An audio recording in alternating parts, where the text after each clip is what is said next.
रानी कौवी जंगल में स्वादिष्ट भुट्टे बेचा करती थी। वे अपने सारे भुट्टे एक किसान से लेती और फिर जंगल में आके उन भुट्टों को बेच देती थी। सभी पक्षियों को रानी कौवी के भुट्टे काफी पसंद आते क्योंकि वे भुट्टे बहुत ज्यादा ताजे और स्वादिष्ट होते थे। ले लो स्वादिष्ट भुट्टे ले लो, गर्मा गर्म स्वादिष्ट भुने हुए भुट्टे ले लो। हाँ, मजा आ गया। रानी कौवी, तुम्हारे इन स्वादिष्ट भुट्टों का तो जवाब नहीं। जितना खाओ उतना ही मन करता है कि और खाते जाओ। अरे वाह, तो फिर एक काम करो तोते, ये लो एक और भुट्टा खाओ और मजे करो। नहीं रानी कौवी, अगर मैंने एक और भुट्टा खा लिया तो मेरा ये गुब्बारे जैसा पेट कहीं फट ना जाए। अरे बाप रे, मेरी भुट्टे तो खत्म हो रहे हैं। मुझे आज किसान के पास जाकर और भुट्टे लाने होंगे। ऐसा सोचकर रानी कौवी शाम के समय किसान के पास जाती है और उससे भुट्टे मांगती है। भैया, मुझे और भुट्टे चाहिए। आपके भुट्टों का तो जवाब नहीं है। जंगल के सभी पक्षी आपके ये भुट्टे बहुत ज्यादा पसंद करते हैं। अरे करेंगे कैसे नहीं, हमारे भुट्टे बाकी सभी भुट्टों से ज्यादा स्वादिष्ट जो होते हैं। हाँ भैया, ये लो पैसे और मुझे भुट्टे दे दो ताकि मैं उन्हें ले जाऊं और अपनी दुकान पे बेच सकूं। फिर वे किसान पक्षी रानी कौवी से पैसे ले लेता है और उसे भुट्टों का एक बोरा दे देता है। अगले दिन रानी कौवी वे सारे भुट्टे लाकर अपनी दुकान पर बेचने लगती है। रानी कौवी की दुकान पर अब काफी सारे पक्षी आते थे क्योंकि उसकी दुकान पूरे जंगल में मशहूर हो चुकी थी और ऐसे रानी कौवी की बहुत ज्यादा कमाई भी होने लगी थी। अरे वाह, ये काम तो बहुत ज्यादा अच्छा चल गया है।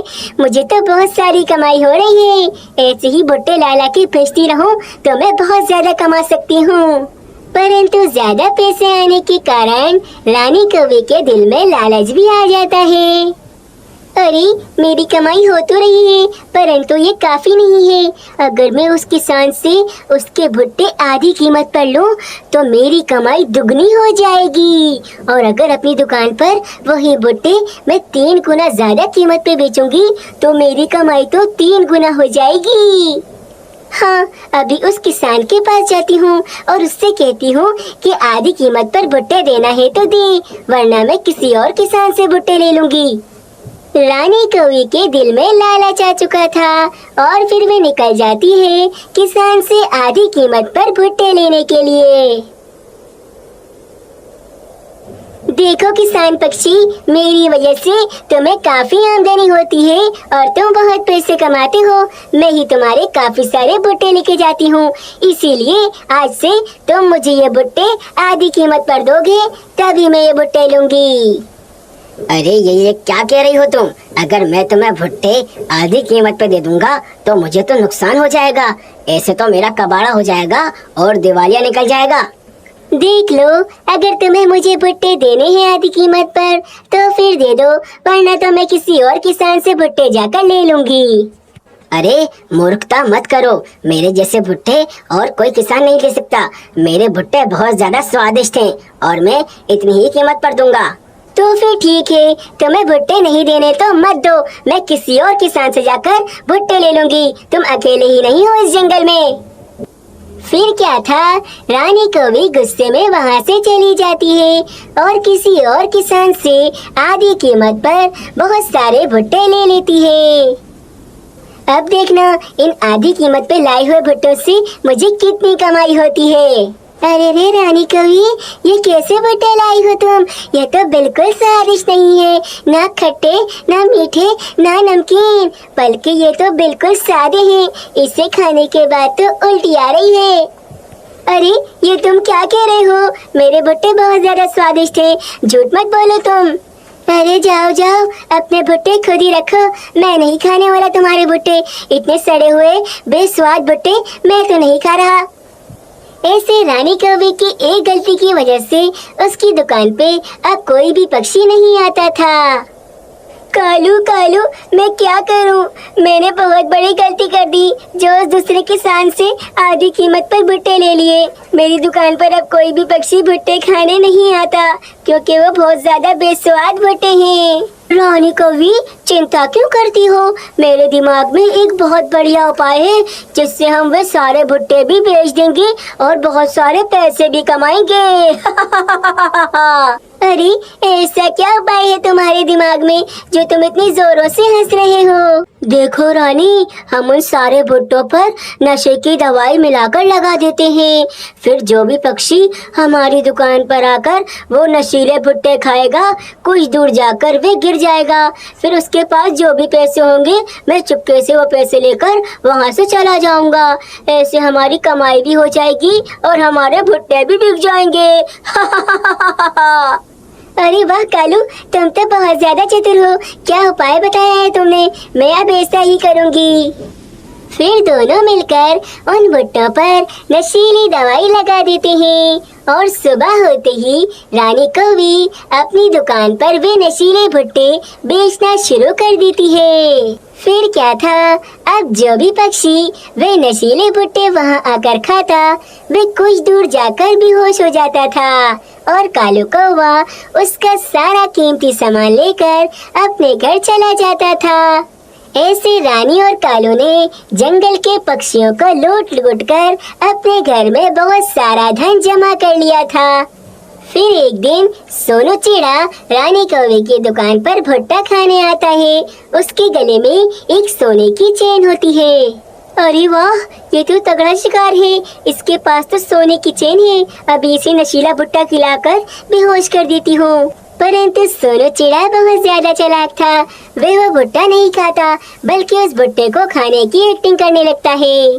फिर कुछ दूर जाकर सोनू चिड़ा जानबूझकर बेहोश हो जाता है। रानी, तुमने तो कमाल कर दिया। आज तो बहुत तगड़ा शिकार हाथ लगा है। इसकी सारी कीमती चीजें निकाल लेता हूँ। परंतु उसी समय सोनू चिड़ा खड़ा हो जाता है और रानी कौवी और कालू कौवा दोनों चौंक जाते हैं। तुम दोनों की चोरी पकड़ी गई। तुम दोनों जंगल के सारे पक्षियों को ठग रहे हो। उन्हें नशीले भुट्टे खिला खिलाकर उनकी सारी कीमती चीजें अपने घर में जमा कर रहे हो। हाँ हाँ, हम ये सब कुछ करते हैं। जा जा, क्या कर लेगा तू हमारा? अभी मैं पुलिस को बुलाता हूँ, अब वही जाने उन्हें तुम्हारा क्या करना है। फिर कुछ ही समय में पुलिस वहाँ पर आ जाती है। सोनू चिड़े की सारी बात सुनने के बाद वे रानी कौवी और कालू कौवे को पकड़ लेते हैं। रानी कौवी और कालू कौवे को अपने लालच के कारण अपनी बाकी पूरी जिंदगी अब जेल में गुजारनी पड़ती है। टिंगू अपनी माँ के साथ जंगल में रहा करता था। टिंगू बहुत नटखट था। वे दिन भर शरारत करता रहता था। वही उसकी माँ सरस्वती गाय हमेशा अपने मालिक की वजह से चिंतित ही रहती थी, क्योंकि उसका मालिक कालू कौवा उसे बहुत मारता था और दिन भर उसका दूध ही निकालता रहता था। कालू कौवा इतना दूध निकालता कि टिंगू के पीने के लिए भी दूध नहीं बचता था। बेचारा टिंगू घास खा खा कर ही बड़ा हो रहा था। अरे दुष्ट गाय, आज दूध क्यों नहीं दे रही? मुझे अभी बहुत सारे पक्षियों को दूध देने जाना है। अगर तू दूध नहीं देगी तो मैं बहुत सारा धन कैसे कमा पाऊंगा? तुम कुछ भी कर लो कालू कौवे, आज मैं तुम्हें दूध नहीं निकालने दूंगी। तुम मेरे बच्चे के लिए भी दूध नहीं छोड़ते हो। बहुत जालिम हो तुम। कालू कौवा एक बड़ा सा डंडा लेकर आता है और उस गाय को बिला वजह ही पीटने लगता है। सरस्वती गाय की भी अब उम्र हो चुकी थी। इस बार वे इतना दर्द बर्दाश्त नहीं कर पाती और मार खाने के कारण उस बेचारी गाय की मृत्यु हो जाती है। बेचारा टिंगू अपनी माँ को मार खाते हुए सामने ही खड़ा देख रहा था, परंतु वे कुछ नहीं कर सकता था। अरे ये क्या, मेरी मार से मर गई क्या ये गाय? अच्छा ही हुआ, वैसे भी ये अब मेरे किसी काम की नहीं थी। मम्मी उठो, तुम्हें क्या हुआ है? मम्मी उठो। अरे मूर्ख बच्चे, ये गाय अब नहीं उठेगी, मर गई है तेरी माँ। जा अब कहीं और जाकर शोक बना, अब मेरे पास यहाँ नजर नहीं आना। कालू कौवा उस बेचारी गाय के बच्चे को भी अपने पास से निकाल देता है। रानी रानी, हमारी गाय मर गई, हमारी गाय मर गई। ये क्या कह रहे हो कालू? हमारी गाय कैसे मर गई? जरूर तुमने उस बेचारी को मारा होगा, तभी वो मर गई है। हाँ हाँ, मैंने उसे मारा था। वे दुष्ट दूध ही नहीं दे रही थी। अगर दूध नहीं देगी तो मैं बहुत सारा धन कैसे कमा पाऊंगा, इसलिए मैंने उसे इतना मारा कि वो आखिरकार मर ही गई। अरे मारना ही था तो इतना क्यों मारा? थोड़ा कम मारते। अब ये सोचो कि हम आगे क्या करेंगे, अब धन कैसे कमाएंगे हम? और करना क्या है, जैसे पहले किसी पक्षी की गाय चुराई थी वैसे ही जंगल में जाकर अब किसी और पक्षी की गाय चुरा लेंगे और फिर से उसका दूध निकाल कर बहुत सारे पैसे कमाएंगे। हाँ ठीक है कालू, चलो अब जाओ जंगल में देख कर आओ कि कौन सा पक्षी अपने पास गाय लेकर आया है। ऐसा कहकर कालू कौवा जंगल में निकल जाता है। वहीं वे बेचारा टिंगू पूरे जंगल में मारा फिर रहा था। माँ, मुझे बहुत याद आ रही है तुम्हारी।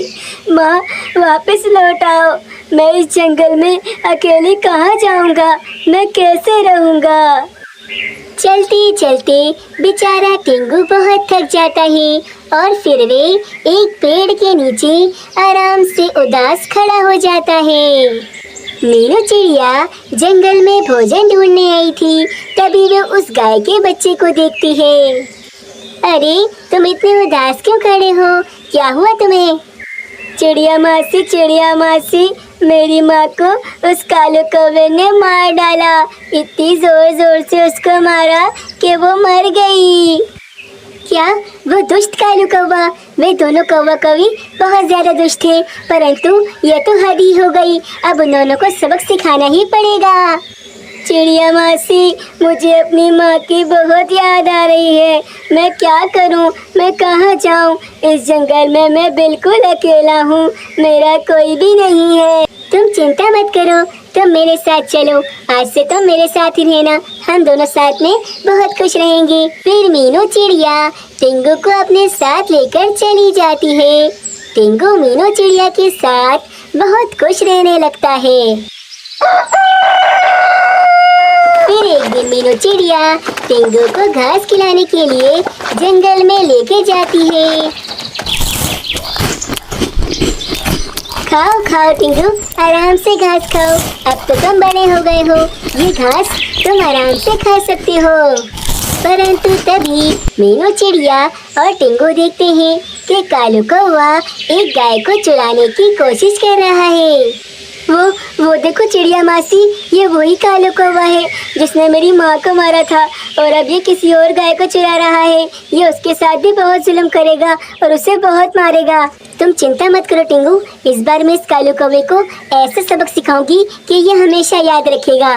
तुम यहीं पर रहना, कहीं जाना नहीं। मैं अभी चील मौसी के पास से आती हूँ, अब वही इस कालू कौवे को अच्छा सबक सिखाएंगी। फिर मीनू चिड़िया जल्दी जल्दी से चील के पास जाती है।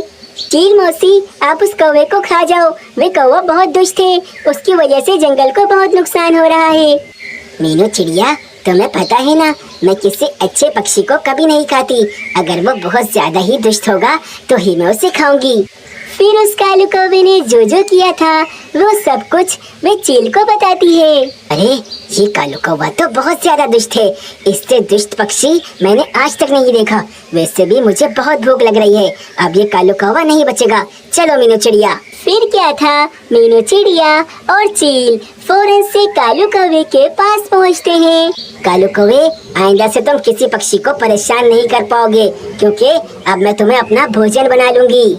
अरे क्या कह रही हो चील? इस बार मुझे छोड़ दो, मैं ये सारे काम बंद कर दूंगा। किसी की भी गाय चोरी नहीं करूंगा और गाय को मारूंगा भी नहीं।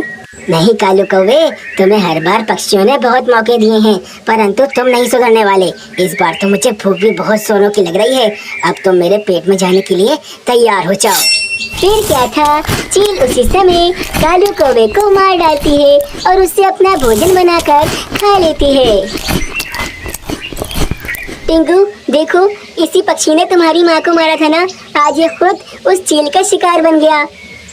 हाँ चिड़िया मौसी, ये कालू कौवा मेरी माँ का हत्यारा था, इसके साथ बिल्कुल सही करा चील दीदी ने।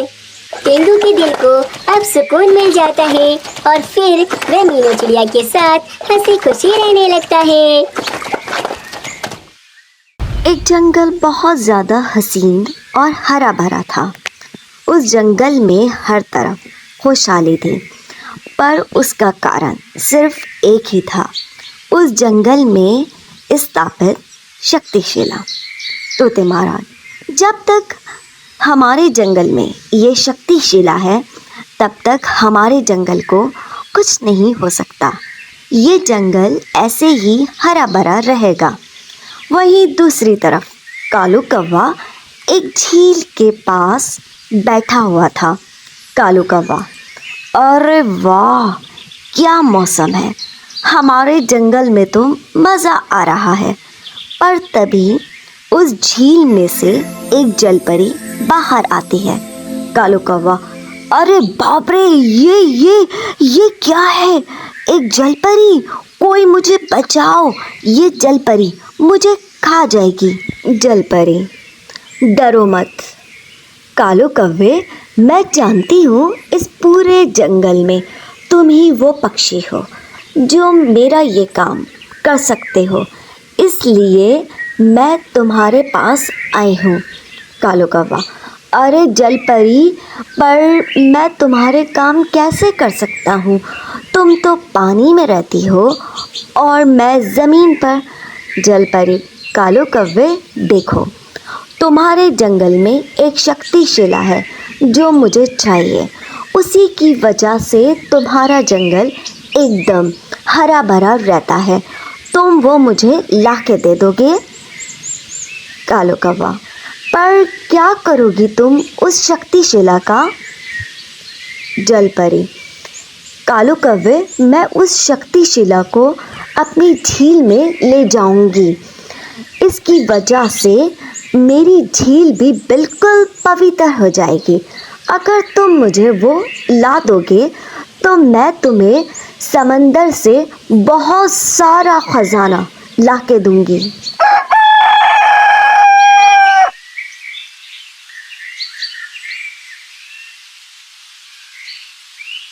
धीरे धीरे पूरा जंगल सूख जाता है। तोते महाराज, मीनू बीनू, जंगल से किसी ने शक्तिशिला चुरा ली है। अब क्या होगा इस जंगल का? ये तो बर्बाद हो जाएगा। मीनू चिड़िया, नहीं तोते महाराज, मैं ऐसे होने नहीं दूंगी। मैं उसे ढूंढ कर वापस लाऊंगी और अपने जंगल को बचा कर रहूँगी। फिर मीनू चिड़िया वहाँ से फ़ौरन जाती है और एक गुफे में पहुँचती है जहाँ उसकी दोस्त जादुई परी रहती है। जादुई परी, मीनू चिड़िया, मैं जानती हूँ वो शक्तिशिला कहाँ है। वो उस झील के अंदर है। उसे वो जल परी लेकर गई है। मीनू, मुझे वो शक्तिशिला वापस लाना होगी, नहीं तो ये जंगल बर्बाद हो जाएगा। आप मुझे वरदान दे दो कि मैं झील में आराम से जा सकूं। फिर क्या था, जादुई परी अपने जादू से मीनू चिड़िया को भी एक मछली जैसा बना देती है। फिर मीनू चिड़िया बिल्कुल डरी नहीं और वो झील में चली जाती है। झील बहुत ज़्यादा खूबसूरत थी। मीनू चिड़िया बस उस जल परी को ढूंढ रही थी। काफ़ी देर ढूंढने के बाद जल परी और शक्तिशिला मीनू चिड़िया को मिल जाती है। मीनू, जल परी, ये शक्तिशिला वापस करो, ये हमारी है। जल परी, नहीं नहीं नहीं, अब से ये यही रहेगी। इस शक्तिशिला से तुम सब पक्षी सिर्फ जंगल को ठीक रखते हो, पर हमारे इस झील का क्या है, कितनी ख़राब हो गई है। पर तुम सबको सिर्फ जंगल की पड़ी है। मीनू, जल परी, हमसे गलती हो गई है। झील भी हमारे जंगल में आती है, इसलिए अब ये शक्तिशिला मैं झील के पास लगवाऊंगी। फिर हमारी झील और जंगल दोनों ठीक रहेंगे। जल परी को मीनू चिड़िया की बात समझ आ जाती है और फिर मीनू चिड़िया उस शक्तिशिला को झील के पास जंगल में रख देती है, जिसकी वजह से अब जंगल और झील दोनों हसीन और खूबसूरत हो गए थे। जलपरी भी खुश थी और तोते महाराज भी। अब वो जंगल दोबारा से हरा भरा हो जाता है। मीनू चिड़िया आसमानी नीले पंख और पीले परों वाली एक खूबसूरत चिड़िया थी। अपने प्यारे से घोंसले में वो अपने शौहर सोनू चिड़ा और बेटी गुड़िया चिड़ा के साथ रहा करती थी। जंगल में इस जगह सुकून और खुशहाली थी। हर सुबह मीनू अपने घोंसले से निकलती और सूरज की किरणों में अपने परों को फैलाकर उड़ा करती थी। उसका घोंसला एक बड़े से आम के दरख्त पर था, जहां से पूरा जंगल नजर आता था। एक खुशनुमा सुबह मीनू पेड़ों की टहनियों पर इधर उधर कूद रही थी, जब उसकी निगाह एक चमकदार चीज पर पड़ी। ये एक रंगीन जुगनू था, जो सूरज की किरणों में हीरे की तरह चमक रहा था। उसकी रंगत इतनी खूबसूरत थी कि मीनू से रहा नहीं गया और वो उसके करीब चली गई।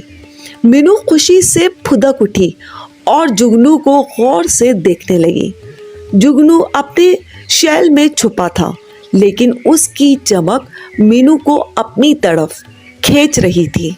अचानक जुगनू हिलने लगा और उसके अंदर से एक रसदार कीड़ा निकला। कीड़ा धीरे धीरे हिल रहा था, जैसे कि वो अपनी नई दुनिया को देख रहा हो। मीनू ने कीड़े को चोंच में दबाने का ही सोचा था कि एक बड़ा काला कौवा उनके ऊपर से गुजरा। काला कौवा जंगल का एक डरपोक लेकिन लालची परिंदा था, जो हमेशा आसान शिकार की तलाश में रहता था। काला कौवा अपनी चोंच से कीड़े को खाने की गर्ज से बोला, ये मेरा शिकार है, दूर हटो। मीनू गुस्से में आ गई और बोली, ये गलत है, ये छोटा सा कीड़ा किसी का नुकसान नहीं कर रहा। काला कौवा मीनू की बात सुनने को तैयार नहीं था। उसने उन पर हमला कर दिया। काले कौवे की चोट तेज और ताकतवर थी, लेकिन मीनू भी हिम्मत वाली थी। दोनों के बीच एक जबरदस्त जंग शुरू हो गई। लेकिन सोनू चिड़ा, जो अपनी बहादुरी के लिए जाना चाहता था, ये सब दूर से देख रहा था। वो बिजली की तरह मीनू के पास पहुंच गया और काले कौवे को ललकारा, काला कौवा, अगर तुझमें हिम्मत है तो सामने आ। सोनू चिड़ा की तीखी चोंच और पंजों को देखकर काला कौवा डरा। उसने पहले तो हिम्मत दिखाने की कोशिश की, लेकिन सोनू चिड़े के जज्बे को देखकर वो पीछे हट गया। कालू कौवे की बीवी रानी कौवी भी वहीं थी। रानी कौवी को अपने शौहर की ये हरकत बर्दाश्त नहीं हुई। उसने मीनू और सोनू चिड़े से माफ़ी मांगी और काले कौवे को समझाने की कोशिश की। कालू, ये क्या कर रहे हो? जंगल के कानून का एहतराम करो। कालू कौवा मानने को तैयार नहीं था। तभी मीठी आवाज में गाने वाला होशियार मिठू तोता उधर आया। मिठू तोता जंगल का सबसे समझदार परिंदा था। उसने देखा कि जंगल में झगड़ा हो रहा है, तो वो फौरन उस तरफ उड़ा। मिठू तोते ने पूरे मामले को समझा और काले कौवे को सही रास्ते पर लाने का फैसला कर लिया। मिठू तोते की ये बातें सुनकर काले कौवे को अपनी गलती का एहसास हुआ। मुझे माफ़ कर दो, काले कौवे ने कहा। मुझसे गलती हो गई। मुझे भूख लगी थी और मैंने अपना गुस्सा इस छोटे कीड़े पर निकाल दिया। उसने मीनू और सोनू चिड़ा से माफ़ी मांगी और जंगल के सभी चिड़ियों से वादा किया कि वो आइंदा ऐसा नहीं करेगा। रानी कौवी ने भी मीनू से दोस्ती कर ली। मीनू, सोनू चिड़ा, गुड़िया चिड़िया, रानी कौवी और मिठू तोता सभी जंगल में खुशी से रहने लगे। जंगल के सभी चिड़ियों ने ये सीखा कि हमेशा सच का साथ देना चाहिए। जंगल की जिंदगी फिर से अपनी रफ्तार में चलने लगी। हर दिन एक नया रंग लेकर आता था। जंगल के सभी जानवर और परिंदे एक दूसरे के साथ मिलजुल कर रहते थे। मीनू और सोनू चिड़िया अपनी बेटी गुड़िया को जंगल के कानून और आपस की मोहब्बत के बारे में सिखाने लगे। वो उसे बताते कि किस तरह से हमेशा सच का साथ देना चाहिए और कमज़ोरों का सहारा बनना चाहिए। प्यारे दोस्तों, ये कहानी माँ और बेटी की है, जिसमें बेटी चिड़िया अपनी चिड़िया माँ की रक्षा करती है। माँ, आप मुझे घर में अकेला छोड़कर जंगल में दाना ढूंढने जाती हो तब मुझे बहुत डर लगता है। मैं तो एक मिनट भी आपके बगैर नहीं रह सकती हूँ। मैं जानती हूँ गुड़िया, तुम एक पल भी मेरे बगैर नहीं रह सकती हो, परंतु मैं भी क्या करूँ, मुझे तुम्हारे लिए भोजन लाना होता है, इसीलिए तुम्हें छोड़कर जाती हूँ। नहीं माँ, मुझे नहीं पता, अब से मैं भी आपके साथ रोजाना भोजन लेने जाऊंगी। ठीक है बेटा, डरो मत, अब से तुम रोजाना मेरे साथ भोजन लेने चलना। तुम चिंता मत करो, मैं तुम्हारे साथ रहूंगी। और कालू, आखिर कब तक मुझे ऐसी गरीबों वाली जिंदगी गुजारनी पड़ेगी? आखिर तुम कब अमीर होगे? रानी, मैं क्या करूं? मैं जितना भी पैसे कमाने की कोशिश करता हूं, उतना ही पैसों से दूर हो जाता हूं। मैंने सब काम करके देख लिए, झूठ बोला पक्षियों से, उनके घरों में चोरियां की, परंतु हर बार मैं पकड़ा ही जाता हूं। कालू, ऐसे छोटे मोटे काम करोगे तो तुम्हारा जिंदगी भर कुछ भी नहीं होने वाला। तुम्हें अब कुछ बड़ा करना होगा। क्या मतलब है तुम्हारा? अब मैं ऐसा क्या बड़ा काम करूं जिससे हम कुछ ही समय में अमीर हो जाएं?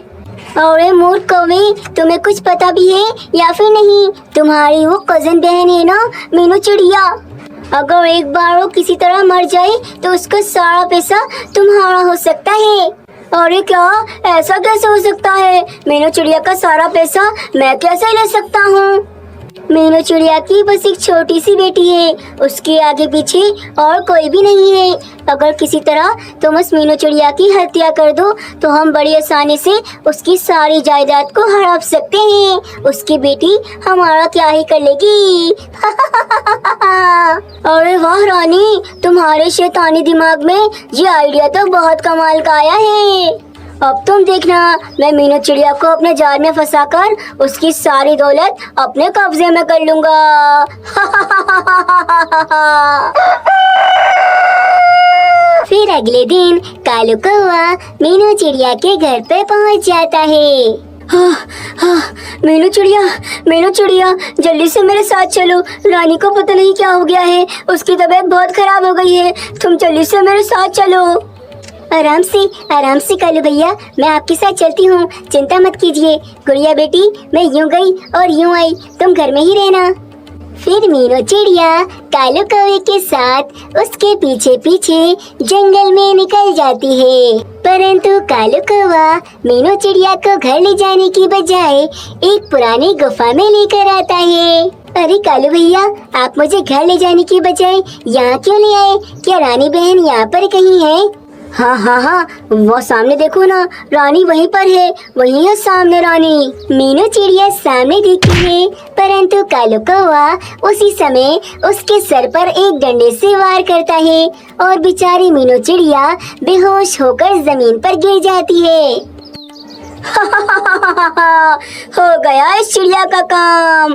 अब इस चिड़िया को इस गुफा में ही छोड़कर चला जाता हूँ। यहाँ पर अक्सर खूंखार चीलें आती रहती हैं, कोई न कोई चील आकर इसे अपना शिकार बना लेगी और फिर इस चिड़िया की मृत्यु और इसकी सारी की सारी जायदाद हमेशा हमेशा के लिए मेरी। मीनू चिड़िया को घायल करने के बाद कालू कौवा वहाँ से अपने घर चला जाता है। रानी, बहुत खुशी की खबर है, मैंने अपना काम कर दिखाया। उस मीनू चिड़िया को मार डाला मैंने। अब हम उसकी सारी की सारी दौलत पर कब्जा कर सकते हैं। अरे वाह कालू, तो फिर देर किस बात की है? चलो जल्दी से उस मीनू चिड़िया के घर पे चलते हैं और उसकी बेटी को घर से फौरन से बाहर निकालते हैं। अब से उसके घर में सिर्फ हम दोनों ही रहेंगे। फिर रानी कौवी और कालू कौवा मीनू चिड़िया के घर पे पहुँचते हैं। आप दोनों, मेरी मामा कहाँ है?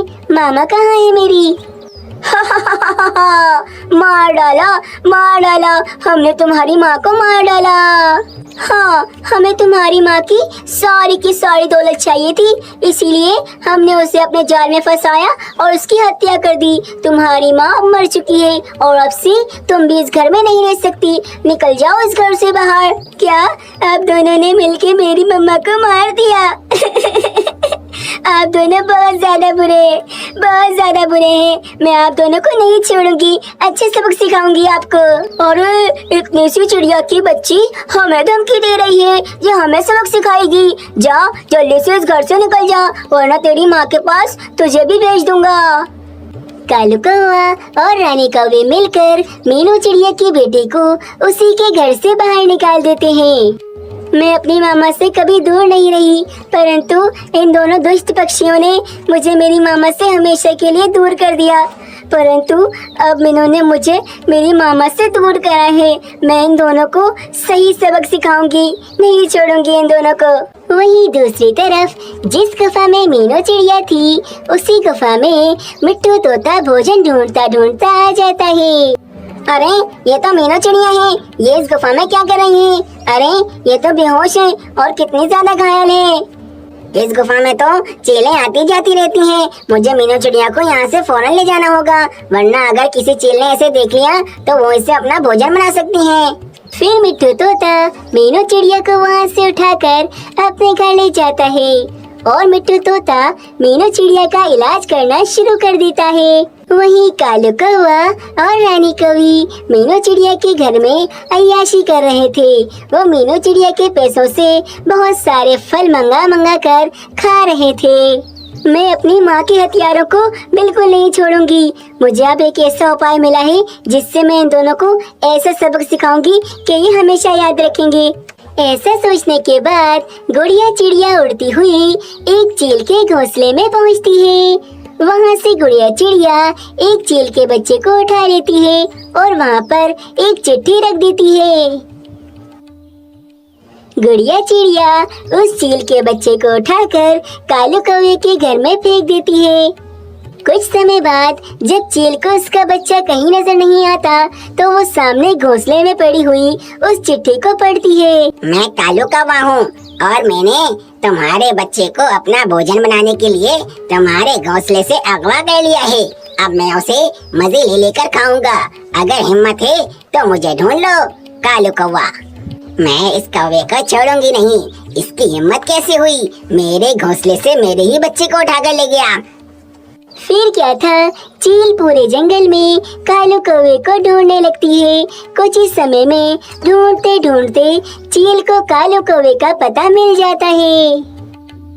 नहीं चील, हमें नहीं पता तुम्हारा ये बच्चा हमारे घर में कैसे आया। मैं तुम्हारे बच्चे को उठाकर नहीं लाया।